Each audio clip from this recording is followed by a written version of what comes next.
Hello student. तो जैसे कि दोस्तों आज 10 जनवरी को जो है आपका जो है यूपीसीएल बिल्कुल जेई का पेपर हुआ है, ठीक है।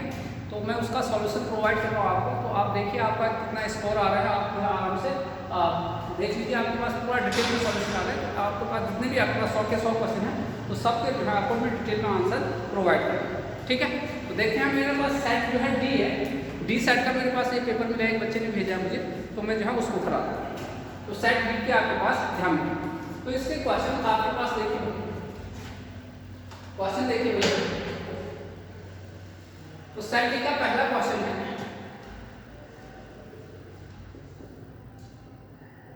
Hysteresis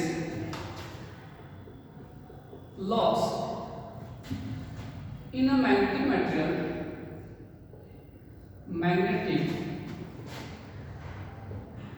material depends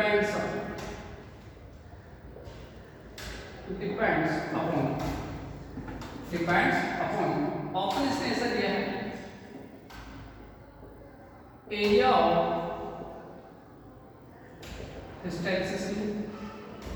B option देखिए आपके पास, frequency of reverse split. C option देखिए, volume of magnetic material. D option देखिए ऑल। ये आपके पास क्वेश्चन दिया है। देखिए जो क्वेश्चन मैंने क्लास में कराया है बिल्कुल वही क्वेश्चन आपके पास नोट्स में देखो तो क्लास नोट्स में सब क्वेश्चन यही आपके पास, क्लास नोट्स में आपके पास सब है। जितने भी क्वेश्चन मैंने करा रखे हैं वही आपके पास पूछे गए एग्जाम में। तो आपके पास देखिए क्या करेंगे, hysteresis loss in a magnetic material depends upon. तो आपका जो हिस्टेरेसिस लॉस है वो किस पे निर्भर करता है? करें एक करें एरिया ऑफ हिस्टेरेसिस, दूसरा करें फ्रीक्वेंसी ऑफ रिवर्स स्प्लिट, तीसरा करें वॉल्यूम ऑफ मैग्नेटिक मटेरियल। तो देखिए पहले देखिए हम इसका सॉल्यूशन देखिए। जो आपका हिस्टेरेसिस लॉस है दो प्रकार से देते हैं। ये आपके पास ये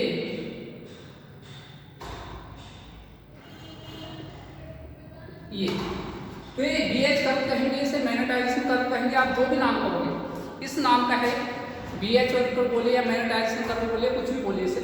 तो ये कर्व आपके पास हिस्टेरेसिस को देते हैं, आपको मतलब हिस्टेरेसिस। तो आपके पास जो इसका एरिया होता है तो हिस्टेरेसिस लॉस PH से हिस्टेरेसिस प्रोपोर्शनल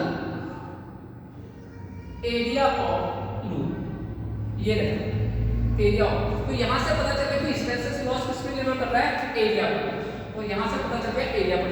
दूसरा देखिए, दूसरा आपने हिस्टेरेसिस लॉस का एम्पिरिकल फॉर्मूला देखा होगा स्ट्रेस लॉ का, PH बराबर KH BN थीटा। इसकी मैं कांस्टेंट करना है 1 से ये भी होती। तो यहां देखिए जो हिस्टेरेसिस लॉस है एक एरिया पे निर्भर कर रहा है, दूसरा यहां से देखिए फ्रीक्वेंसी पे निर्भर कर रहा है, नहीं करता आपके पास, और तीसरा यहां देखिए वॉल्यूम भी होता है, वॉल्यूम V फॉर वॉल्यूम। यहां देखिए तो तीसरा आपका वॉल्यूम पर भी निर्भर कर रहा है। तो यहां देखिए एरिया ऑफ हिस्टेरेसिस बिल्कुल ये भी आपका सही है, दूसरा फ्रीक्वेंसी पर आपका फ्रीक्वेंसी पर आ गया, और तीसरा वॉल्यूम ऑफ मैग्नेटिक मटेरियल। तो देखिए आपका वॉल्यूम V है, तो इस सब पर निर्भर कर रहा है आपके पास। इसका मतलब इसका आंसर क्या होना चाहिए? डी आंसर इसका सही हो गया, ठीक है। आई होप कि आप लोगों ने सही किया। ये क्लास में कराया हुआ क्वेश्चन है, आपके पास ध्यान रखिए, क्लास में कराया है ये क्वेश्चन सारे, ये सारे क्वेश्चन नोट से आए हैं आपके पास, ठीक है। इतनी सारी चीजें आपको क्लियर हो गई हैं, तो ध्यान तो हटा दे दीजिए।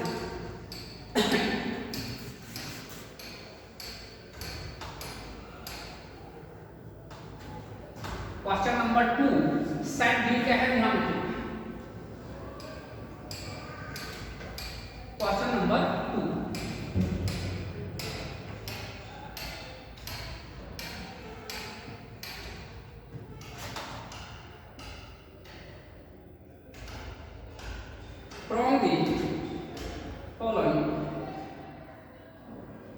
from the following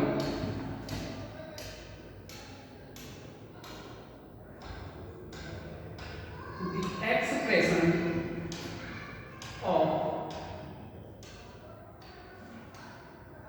induced EMF, the expression of induced EMF on the output side is given by. तो देखिए आपका ये दिया है, ये आपका अच्छा क्वेश्चन है। अच्छा क्वेश्चन इसके सेंस में, आपका ट्रांसफॉर्मर के सेंस में बहुत ही आसान क्वेश्चन पेपर डिजाइन होकर आया है इस बार ट्रिपल और यूपीसीएल का। ध्यान रखिए, ये आपके पास ये दिया है और ऑप्शन इसने ऐसा दिया है E2 बराबर L2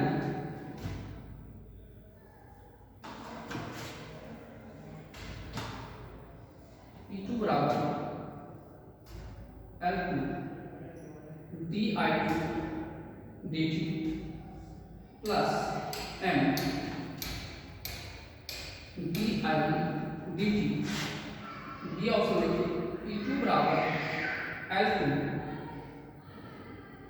dI2 dt minus M dI1 dt। C option देखिए E2 बराबर L1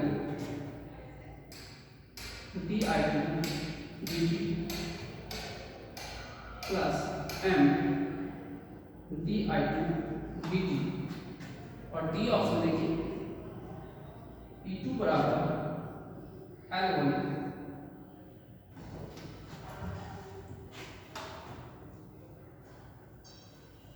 L1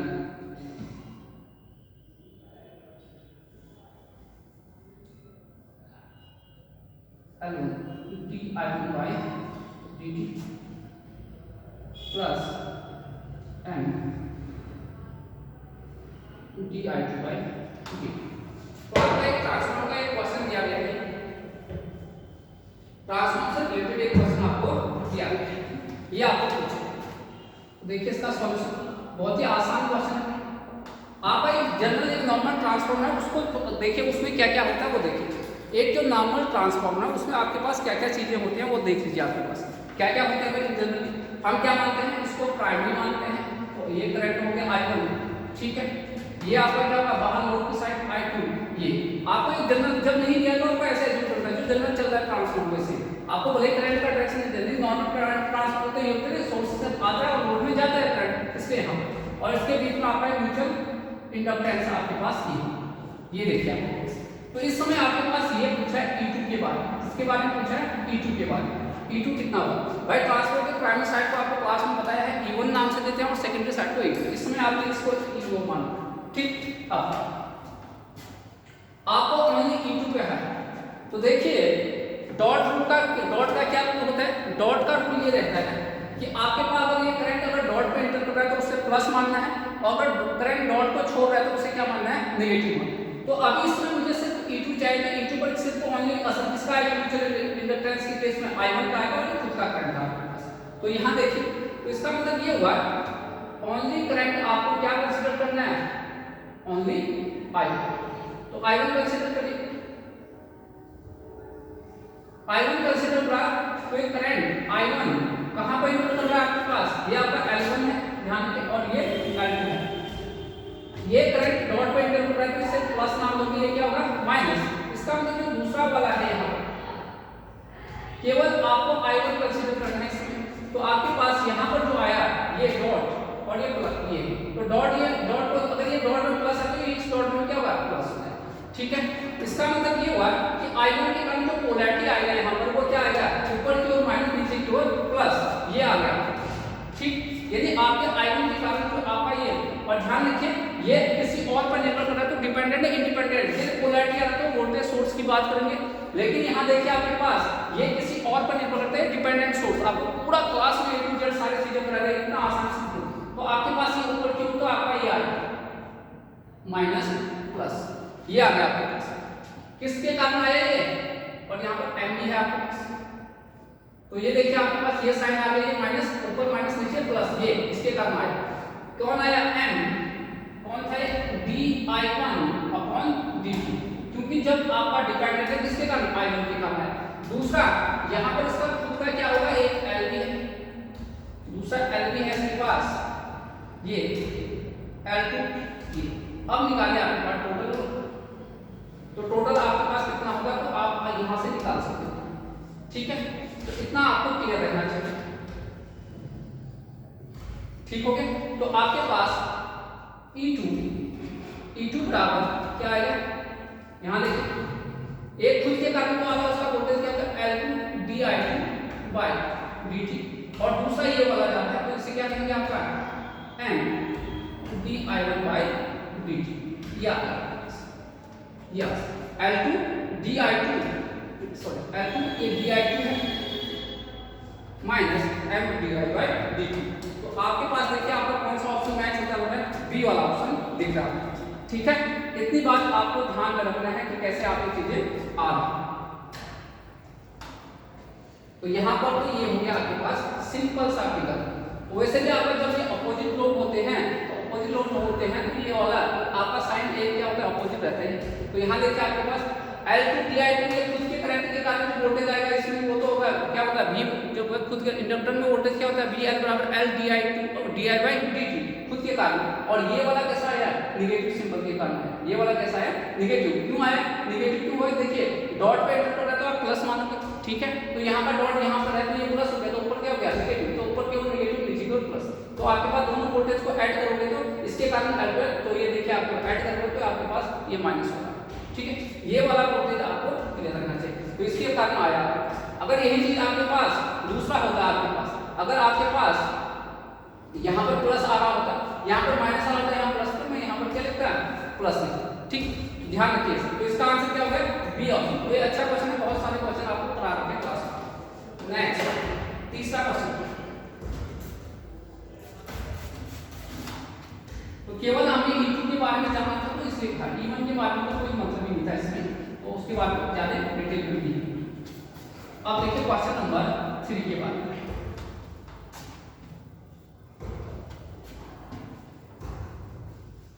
क्वेश्चन नंबर देखिए,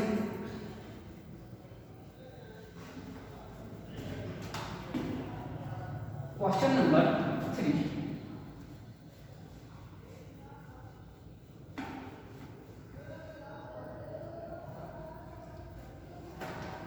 question number 3,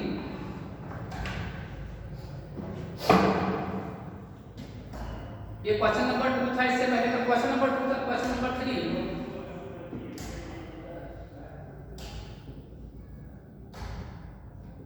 which of the following in a group of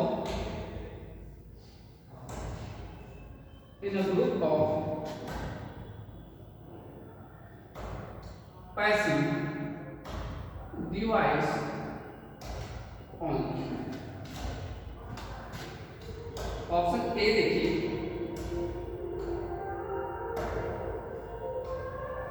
register, capacitor, inductor, APT. ये देखिए ट्रांसफार्मर, रजिस्टर, कैपेसिटर, इंडक्टर। सी देखिए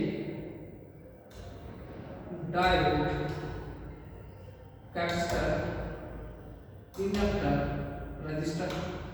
D option देखिए register, capacitor, inductor, transistor.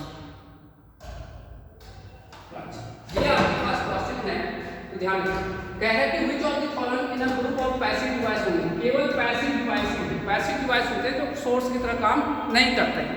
तो देखिए आपका ऑप्शन क्या है रजिस्टर, ये कैपेसिटर, इंडक्टर, एपीटी। एपीटी का फील्ड इफेक्ट ट्रांजिस्टर। देखिए रजिस्टर, कैपेसिटर और इंडक्टर RLC ये सब पैसिव डिवाइस होते हैं क्योंकि ये सोर्स की तरह काम नहीं करते हैं। ठीक है, ये तो पैसिव डिवाइस हो गया आपके पास। लेकिन एपीटी है, फील्ड इफेक्ट ट्रांजिस्टर है जैसे आपके पास, या ट्रांजिस्टर है, ट्रांजिस्टर में बीजेटी, डायोड। डायोड कभी आपका पैसिव होगा कभी एक्टिव होता है, आपको क्लास में बहुत को प्रेजेंट कराएंगे। तो ये आपके पास डायोड का आपका एक्टिव भी हो सकता है, ये आपका हो गया एक्टिव। और डायोड यहाँ पर देखिए ये आपके पास एक्टिव भी होता है और पैसिव भी, क्योंकि डायोड के बहुत सारे टाइप। तो ये आपके पास, तो यहाँ देखो तो RLC हो गया पैसिव डिवाइस। साथ ही आपका एक और ट्रांसफार्मर सबसे ज्यादा कंफ्यूजन बच्चों को यही होता है कि ट्रांसफार्मर एक्टिव क्यों है। भाई ये एक्टिव नहीं है बल्कि पैसिव है। वो इसलिए क्योंकि ये वोल्टेज के एसी लेवल को एक लेवल से दूसरे लेवल में एसी लेवल में चेंज करता है। ये आपके पास तो यहाँ देखिए RCL ये होता तो ठीक था मेरा कि पैसिव होता है, लेकिन एफईटी क्या है एक्टिव, तो ये ऑप्शन तो नहीं हो सकता है। ट्रांसफार्मर आपका पैसिव डिवाइस है, आपको पता है RCL, तो ये आपका हो गया। यहाँ देखिए डायोड आपका एक्टिव भी है पैसिव, तो कंफ्यूजन है यहाँ पर कि एक्टिव भी हो सकता है और पैसिव भी हो सकता है, तो ये भी आपका नहीं हुआ। तीसरा देखिए ये भी आपका नहीं हुआ। RCL ट्रांजिस्टर क्या होता है एक्टिव होता है, तो ये भी नहीं हुआ। तो इसका सही आंसर क्या हो गया, बी इज द सही आंसर, बी इज इसका राइट आंसर हो गया है। ठीक है, ध्यान रखिए। अब question number 4, question number 4,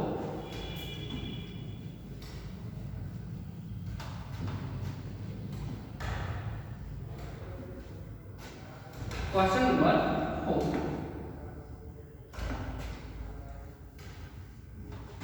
question number 4, question number 100 ohm resistor is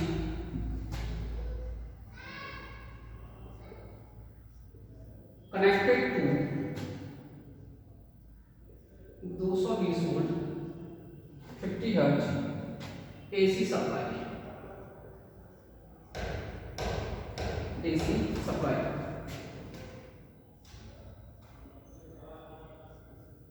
What is the net power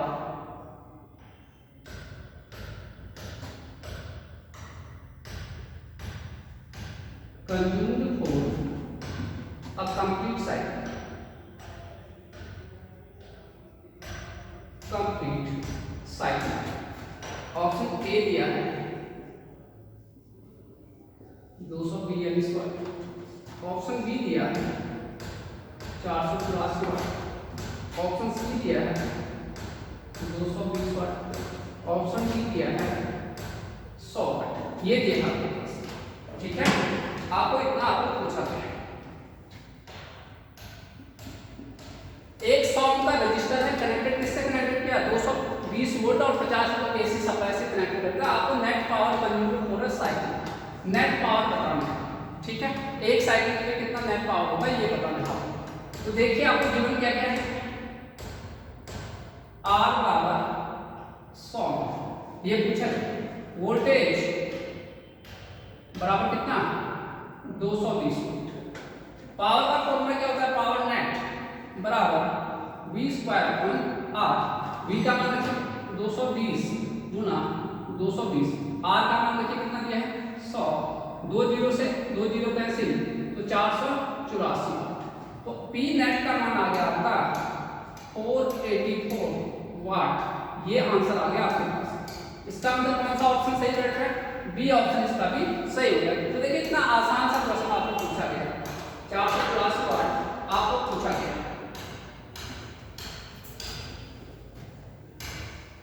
next question,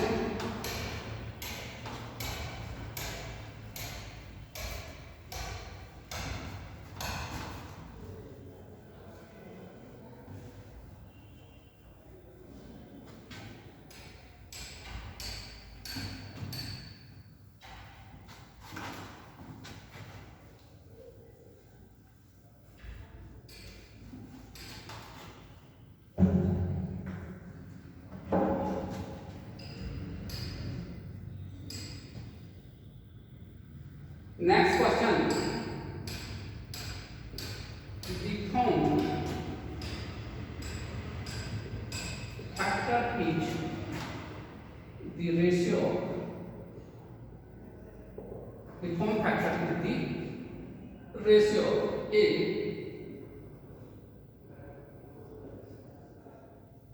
average value to peak value, B देखिए RMS value to average value, C देखिए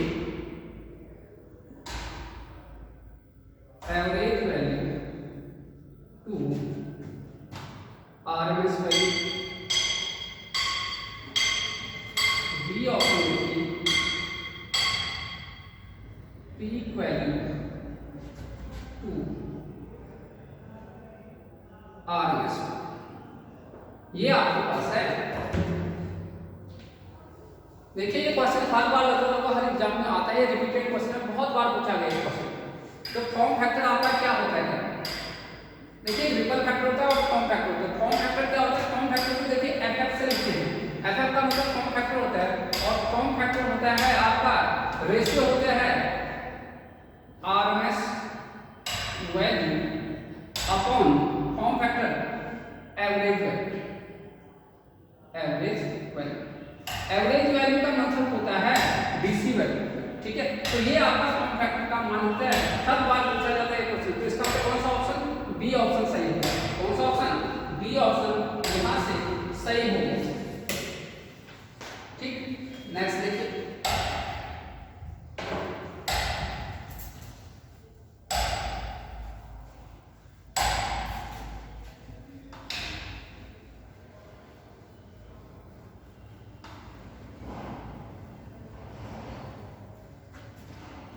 नेक्स्ट क्वेश्चन देखिए, question number 6।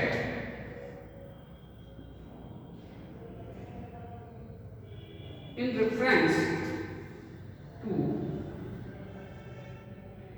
mutual inductance,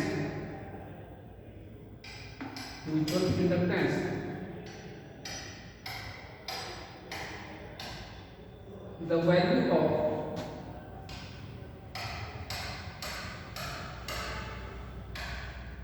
coefficient of coupling in a tightly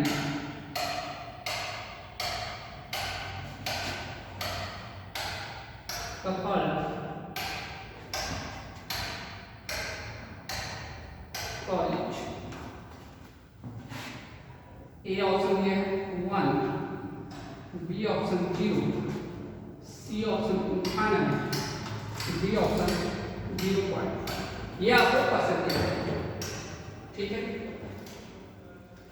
in reference to mutual inductance, mutual inductance M की बात कर रहे हैं।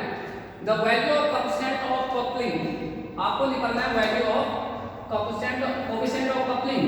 यहां पर देखिए टाइटली कपल्ड कॉइल, ये आपको ध्यान रखना है। टाइटली कपल्ड कॉइल का मतलब देखिए, टाइटली कपल्ड क्या होता है? देखिए m पर आप होता है k root L1 into L2, k को बोलते हैं कोएफिशिएंट ऑफ कपलिंग, इसे बोला जाता है कोएफिशिएंट ऑफ कपलिंग। ये देखिए k का मान अगर 0 होगा या k का मान 1 होगा, तो 0 होगा तो नो कपलिंग, कोई भी कपलिंग नहीं हुआ हो, यानी लूजली बाउंडेड होंगे आपके पास। और ये होगा तो आपका 100% कपलिंग, मतलब ये होगा टाइटली कपल्ड होगा। That is tightly coupled. ये 100% का मतलब होता है 1, 100% आपका ये। तो इसका मतलब ये होगा कि आपको क्या पूछा गया? टाइटली कपल्ड पूछा गया, तो टाइटली कपल्ड के लिए क्या होगा? 1 इज द राइट आंसर। तो इसका आंसर क्या होगा?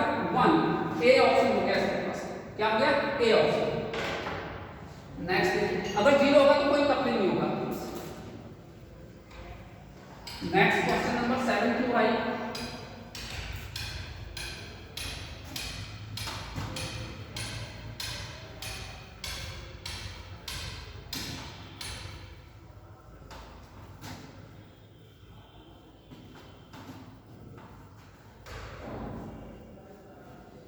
Question number 7,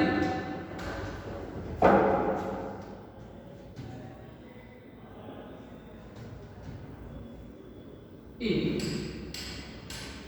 a circuit is purely inductive, then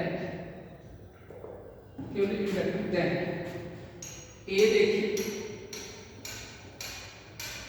current Leeds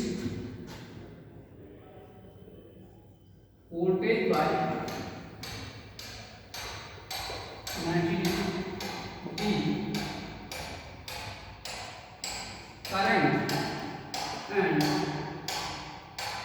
voltage are in phase. C. Current lags voltage by 90 degree. D.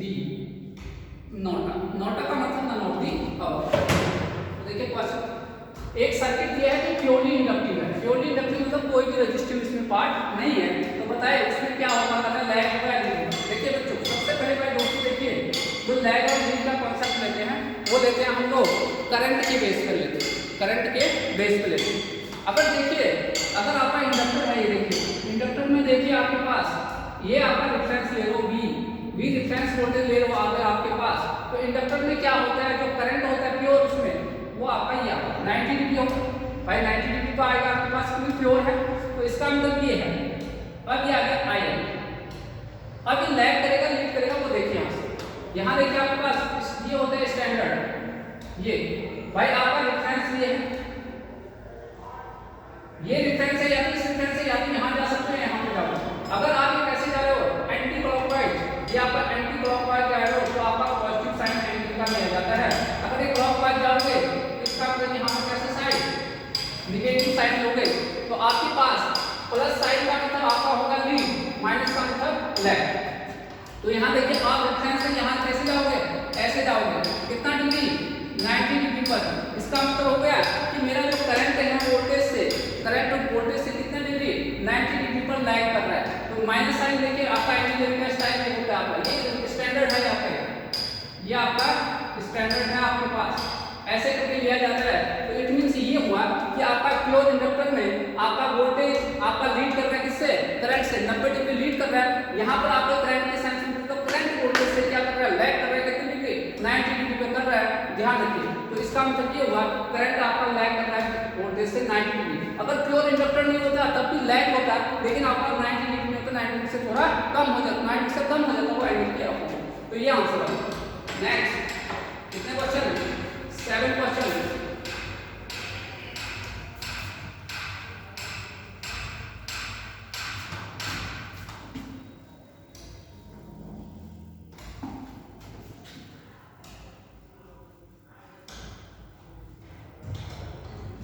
देखिए नेक्स्ट क्वेश्चन, क्वेश्चन नंबर देख लिया आपने 7 देख लिया, क्वेश्चन नंबर 8 को पढ़िए।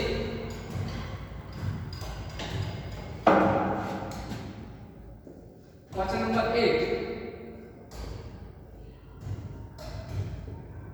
इलेक्ट्रोलाइट used in making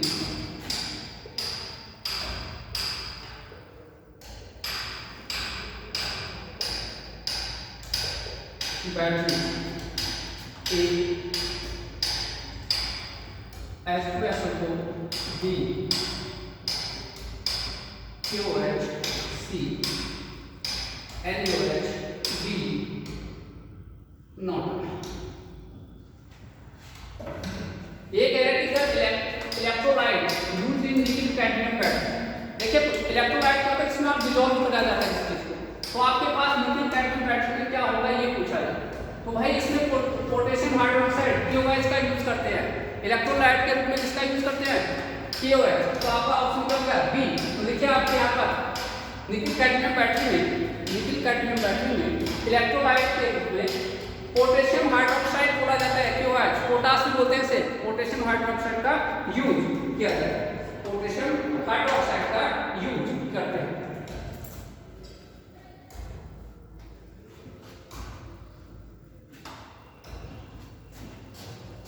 ठीक है, इतनी बात आपको समझ में आ जाती है। 9% देखिए, which of the following at highest mobility A electron, B neutron, C ion, D proton। देखिए किसकी मोबिलिटी ज्यादा होती है पावर इलेक्ट्रॉनिक्स का क्वेश्चन कह रहे हैं कौन सा ऐसा एलिमेंट है इसमें जिसकी मोबिलिटी सबसे ज्यादा होती है। भाई बोल बोल के थक गया हमें क्लास में कि भाई इलेक्ट्रॉन की मोबिलिटी ज्यादा होती है, आपको रीजन भी पता है, सब कुछ पता है, सब कुछ अभी तक जितने क्वेश्चन है सब नोट से ही है मेरे, एक भी क्वेश्चन नोट से बाहर नहीं है। तो इसका मतलब ये है कि इलेक्ट्रॉन की मोबिलिटी सबसे ज्यादा होती है। आपको कितने बार बोला गया कि एनपीएन ट्रांजिस्टर और पीएनपीएन ट्रांजिस्टर आपके पास में कौन बेटर होता है, तो कहते हो सर एनपीएन बेटर होता है क्योंकि इलेक्ट्रॉन की मोबिलिटी क्या होता है ज्यादा होता है, ये कहते हो। तो आपको बस कितने बार बता दिया ये क्वेश्चन क्लास में सॉल्व कराया। तो व्हिच ऑफ द फॉलोइंग है द हाईएस्ट मोबिलिटी, किसकी होगी इलेक्ट्रॉन की मोबिलिटी सबसे ज्यादा होती है। ये क्लास में पूरा क्वेश्चन सॉल्व कराया आपको। तो इसका आंसर क्या हो गया electron. Question number 10,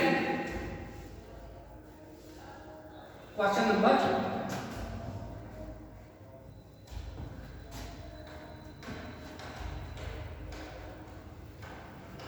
question number 10।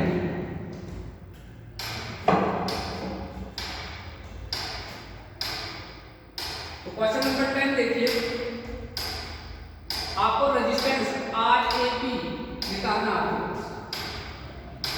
ये आपको फिगर दिया है,